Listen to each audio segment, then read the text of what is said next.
y arrastrado por mi apasionada voluntad, ansioso por conocer la multitud de formas nacidas de la habilidad de la naturaleza, llegué ante la entrada de una gran cueva, y dos sensaciones nacieron en mí, de miedo ante ese agujero negro y amenazante, y de deseo por ver si allí dentro había algún portento. Muy buenos días, soy Víctor Jaenosta, actualmente estoy cursando segundo de bachillerato, concretamente la modalidad de ciencias, y les presento mi proyecto de investigación, Leonardo, hombre y genio. Para comenzar me gustaría detallar un pequeño preámbulo en lo que a mi proyecto respecta, comenzando por el índice. En esta diapositiva podemos ver las 9 partes fundamentales de las que consta mi proyecto, y también me gustaría destacar los objetivos con mi proyecto, los cuales han sido el esclarecimiento de las diferentes facetas de Leonardo da Vinci, como son la anatomía, la obra pictórica, ingeniería, botánica, y también la mejora y el desarrollo en cuanto a la búsqueda de información válida, verídica y contrastable. En esta diapositiva podemos ver el prólogo correspondiente a mi proyecto y su correspondiente traducción, en mi caso al idioma inglés, el abstract. También me parece de importante destacamento la metodología que he seguido en el transcurso de mi proyecto, que se ha basado en la lectura exhaustiva y también la búsqueda de información y contraste de la misma. El primer capítulo de mi proyecto se titula Vida de Leonardo da Vinci. Como su nombre bien dice, voy a explicar una breve biografía del genio. Todo comienza en el año 1452, concretamente un 15 de abril, en el poblado de Anciano, un poblado cercano a Vinci, en la provincia de la Toscana, en Florencia. Leonardo da Vinci fue hijo o fruto de un escarceo entre Caterina Lippi y Serpio da Vinci, sus padres, y se sabe que desde una muy temprana edad Leonardo da Vinci era capaz de representar numerosos aspectos de la naturaleza, tales como animales o plantas, como vemos en esta imagen de aquí. En el año 1464, a la edad de 12 años, Leonardo realiza su primer viaje a Florencia junto a su padre, ciudad en la que se inscribiría un poco más tarde en el taller de Andrea del Verrocchio, taller en el que realizaría empresas tales como el óleo del bautismo de Cristo. Un poco más tarde, tristemente, en 1476, Leonardo es acusado anónimamente de sodomía junto a otros 3 jóvenes, entre los cuales encontramos a Jacopo Saltarelli, un pariente de la familia de los Medici. También es muy ampliamente conocida la homosexualidad de Leonardo da Vinci, la cual quedaría corroborada por la numerosa cuantía de dibujos de hombres al desnudo y la escasez de mujeres al desnudo por contraposición, puesto que siempre las representaba vestidas o en calidad de busto, como vemos en esa imagen. Tiempo más tarde, concretamente en 1482, Leonardo emprende un viaje a Milán en busca de un nuevo mecenas. Esta vez trabajaría bajo el mecenazgo de Ludovico Sforza y colaboraría con matemáticos tales como Luca Pacioli para la confección de su Divina Proporzione, para la cual Leonardo da Vinci realiza estudios anatómicos tales como el hombre de Vitruvio, un dibujo ampliamente conocido a día de hoy. En 1489 a Leonardo le es encargado el portentoso retablo de la Virgen de las Rocas, hoy en día conservado en el Museo del Louvre, y tiempo después, en 1495 hasta 1498, Leonardo se embarcaría en la producción de La Última Cena, una obra de magnitudes colosales tales como las que podemos ver en la pantalla. En el año 1500, Leonardo emprendería un viaje de vuelta a Florencia, haciendo una primera parada en Mantua, concretamente en la corte de Beatriz de Este. De su marcha a Venecia destaca en ámbitos tales como la ingeniería, destacando inventos como por ejemplo el tornillo aéreo o también estudios, como estudio del movimiento del agua. En 1508, Leonardo volvería a Milán, esta vez bajo el mecenazgo de Charles o Carlos d'Amboise, el que él dijo que fue el mejor de los mecenas. Tiempo después, concretamente 3 años después, en 1511, Leonardo hace un viaje a Roma, por miedo a represalias por no haber terminado obras tales como la Adoración de los Reyes o la Adoración de los Magos, y también cabe destacar que durante su estancia en esta ciudad vivió en numerosos lugares como Villa Melchi, incluso Villa Belvedere, un palacio anexo al Vaticano donde vivió con Giovanni o Juan de Medici, que accedería al trono de San Pedro como León X en el año 1513. En 1515, en un viaje que Leonardo efectuaría con el Papa a Bolonia, el genio conocería al rey de Francia, Francisco I, que junto a su madre, Luisa de Saboya, le convencerían al genio concretamente para que en el verano de 1516 el genio viajara a Francia, lo que conformaría uno de sus últimos viajes, el último viaje de hecho. Durante su travesía, Leonardo portó obras consigo, tales como la Mona Lisa, San Juan Bautista o incluso Santa Ana, la Virgen y el Niño, entonces obras inacabadas. Un año después, en 1517, Francisco I haría a Leonardo una oferta que no podría rechazar de ninguna de las maneras, siendo esta la confección de un pueblo totalmente de cero para el cual Leonardo elabora un boceto, un plano preliminar, cuyo fin no es de todo bueno, pues el proyecto nunca se llegó a realizar. Y como todo llega a su fin, también llega a fin la vida de Leonardo, concretamente el 2 de mayo de 1519 en el Château de Clou, en Amboise, debido a un derrame cerebral poco tiempo después de haber cumplido los 67 años.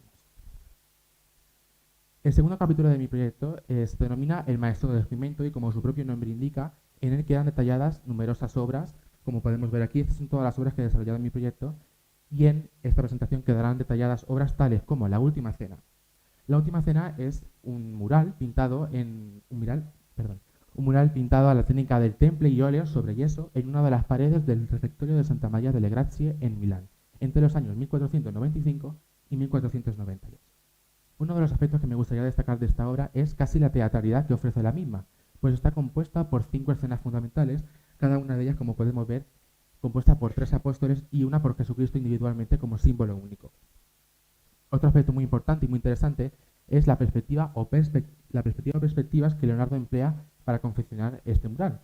La primera de ellas es la perspectiva natural, que le permitiría confeccionar la totalidad de las figuras humanas sin miedo a que éstas se distorsionaran atendiendo al punto de vista del espectador de la obra. Otra fue la perspectiva rápida, que le permitiría encajar la totalidad de la sala ficticia en el mural para así aunar lo figurado con lo real, en este caso el refectorio. Juntas aunarían para dar nombre a lo que Leonardo da Vinci denominó como perspectiva compuesta. En cuanto al relato que nos ofrece esta obra, es un relato apasionante, pues la escena que ocurre se da justamente un segundo después de que Cristo diga esta frase: en verdad os digo que uno de vosotros ha de traicionarme esta noche. En esta escena encontramos reacciones tan dispares como la de Tomás, de duda, ¿seré yo, Señor?, pregunta. Santiago el Mayor, de indignación, e incluso la de Felipe, de culpa o de tristeza. Otra de las obras que me gustaría destacar es, por supuesto, la Mona Lisa, la Gioconda, una obra sobre tabla que Leonardo comenzaría a confeccionar, como vemos en pantalla, en el año 1503 y estaría retocando hasta el final de sus días.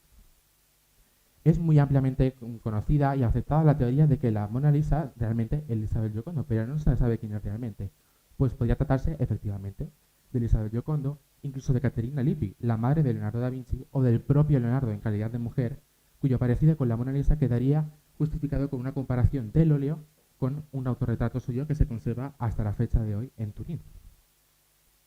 Otro aspecto que me gustaría destacar es la maestría con la que Leonardo logra confeccionar todas las telas que lleva Hortalisa en el cuadro, gracias al claroscuro y el dominio completo de una técnica que él mismo habría implementado en el arte renacentista, el esfumato, consistente en la aplicación de sucesivas capas de pintura muy finas y muy diluidas para su posterior difuminado y que así la obra adquiera una calidad muy buena y también de aspecto de profundidad y de realismo.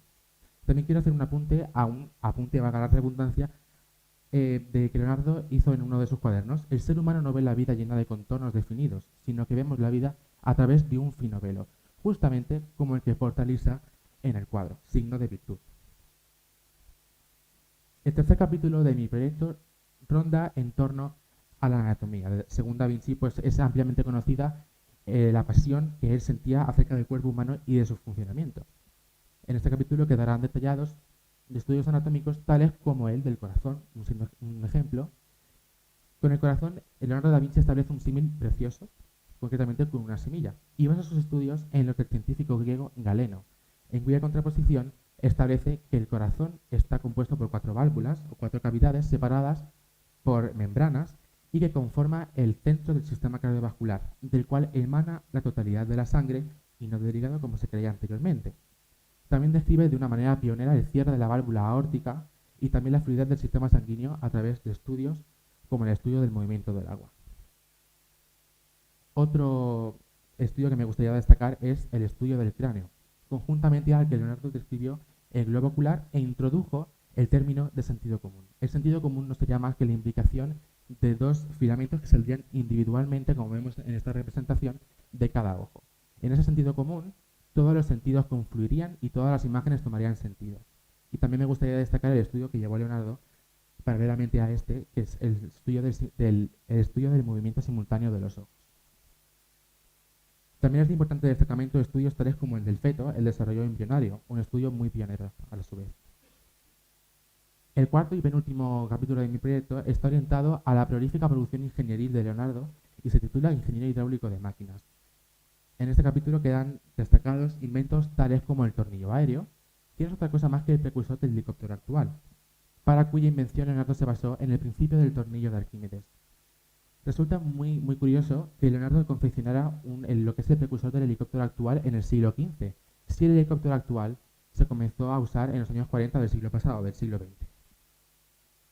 Otro ejemplo, para mí el más interesante, es el odómetro.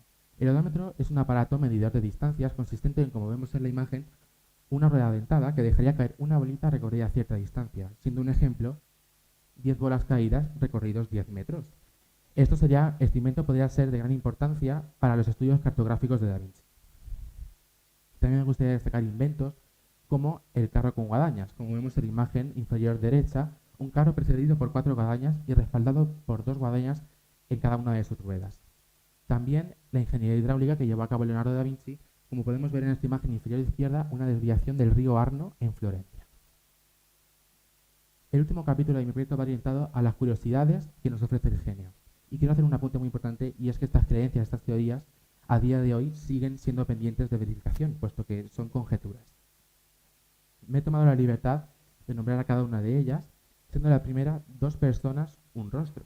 Para comprender esa historia nos debemos embarcar en el marco de producción de La Última Cena, para la cual Leonardo da Vinci realizaría un estudio para cada uno de los apóstoles individualmente que coincidieran con sus rasgos psicológicos. Los 2 protagonistas de esta historia no son otros que Judas Iscariote y Jesús. Esta teoría apunta a que Leonardo había utilizado o empleado el mismo modelo en distintas situaciones tanto psicológicas como de su vida para representar a 2 personas totalmente distintas. La siguiente historia que me gustaría destacar es, la he denominado Historias escondidas. Para poder verla tendremos que mirar a la Mona Lisa como nunca antes lo habíamos hecho, concretamente sus ojos, que esconden más que una misteriosa mirada. Una potente radiografía demostró que en su pupila derecha podremos encontrar las iniciales LV, correspondientes a Leonardo da Vinci, y en su pupila izquierda las iniciales CS, correspondientes a Caterina Esclava en italiano, correspondiente a la madre de Leonardo da Vinci, lo que nos lleva a pensar a que la Mona Lisa es en realidad la madre de Da Vinci. La última de las historias, y la más curiosa para mí, la he denominado una obra musical. Para poder comprenderla debemos enmarcarnos en un estudio del musicólogo italiano Giovanni Maria Pala, en el cual afirma que inscribiendo manos y panes sobre las 5 líneas de un pentagrama, como podemos ver en esta recreación, se escucha una bella melodía, de la cual vamos a oír un fragmento.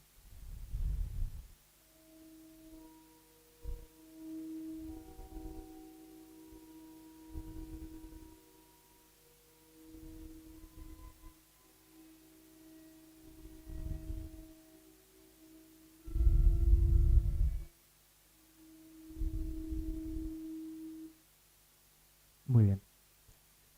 Pues con esta vista general de mi proyecto, querría agradecer enormemente al Instituto Ispiso del Monte por haberme brindado esta oportunidad de oro como es confeccionar este proyecto de investigación.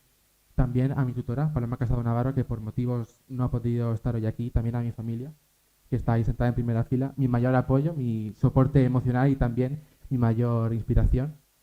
Y bueno, para concluir me gustaría hacer una reflexión hacia lo que para mí ha sido mi proyecto. Mi proyecto en un principio era para mí como una utopía, algo inalcanzable, algo muy lejano y muy difícil de alcanzar, ¿no?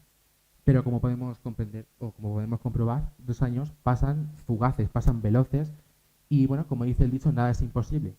Y como alguna vez dijo Leonardo da Vinci, fija tu rumbo a una estrella y podrás navegar a través de cualquier tormenta.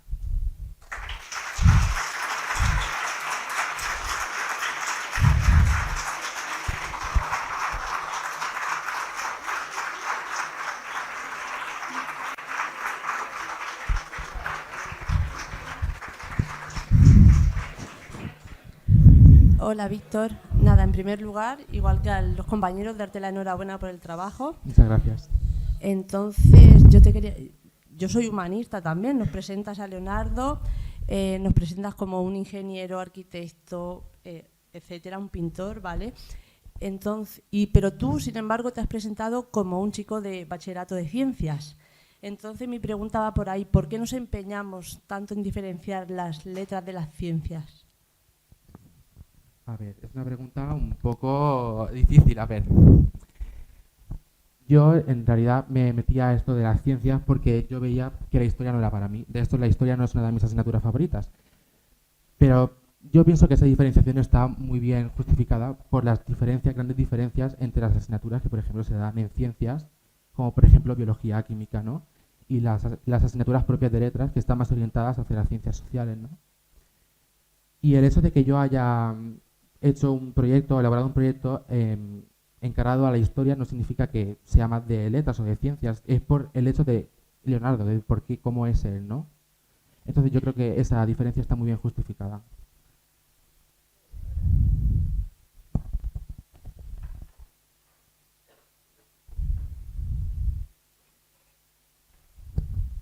Bueno, pues Víctor, enhorabuena también. Me ha gustado mucho la presentación, muy elaborada. El audio vamos, está muy currada, a ver, para que se entienda. Y me ha gustado mucho. También los dibujos que tienes hechos propios en la memoria, que hay que decirlo. Y te quería preguntar, bueno, tenía varias preguntas, pero en tu opinión, la Mona Lisa, ¿quién crees que es? O sea, razónamelo, porfa. Es que es muy difícil. Como he explicado anteriormente, la Mona Lisa es, igual que todos los cuadros de Da Vinci, un sujeto de muchísimas conjeturas. Pero a mí, sinceramente, me encanta pensar de que la Mona Lisa pueda ser la madre de Leonardo da Vinci, y el hecho de que él mismo llevara su cuadro hasta el final de sus días y estuviese retocándolo para alcanzar la perfección absoluta, me encanta. O sea que yo sostengo la teoría de que es la propia madre de Da Vinci, Caterina Schiava. Buenas, Víctor. Te digo lo mismo que a Ángela y que a Julia. 2 años, un año fuiste alumno mío, y este año pues me he perdido no sé si, pues eso, me he perdido tenerte como alumno. Hoy creo que nos has dado a todos una lección importante sobre Leonardo da Vinci y se me ha hecho muy corto el tiempo que te estaba escuchando. La pregunta va en cuanto a la bibliografía. En la bibliografía solamente mencionas dos libros, 2 manuales. Sí. Y yo, fíjate, echo de menos porque Cristian Gálvez, ¿conoces a Cristian Gálvez? Sí, por supuesto. Pues Cristian Gálvez es uno de los máximos investigadores de Leonardo, pero no solamente a nivel de España, sino a nivel europeo y a nivel mundial. ¿Por qué no citas a Cristian Gálvez? O si conoces algo que haya hecho Cristian Gálvez de Leonardo, ¿y por qué solamente utilizas dos manuales? Gracias. Bueno, por supuesto que conozco a Cristian Gálvez. De hecho, sé de su obra y de sus exposiciones acerca de Leonardo. De hecho, estuvimos comentándolo mi tutora y yo el otro día, ¿no? Pero no he considerado necesario meterlo en mi presentación o nombrarlo, ¿no? Porque no he requerido en ningún momento a ninguna cita suya ni a ningún argumento aportado por él mismo, ¿no? Y, quiero decir, de un punto un poco egoísta, yo quería que la investigación correspondiera a mí íntegramente, ¿no? Pero bueno, que quede muy claro que yo conozco a ese hombre.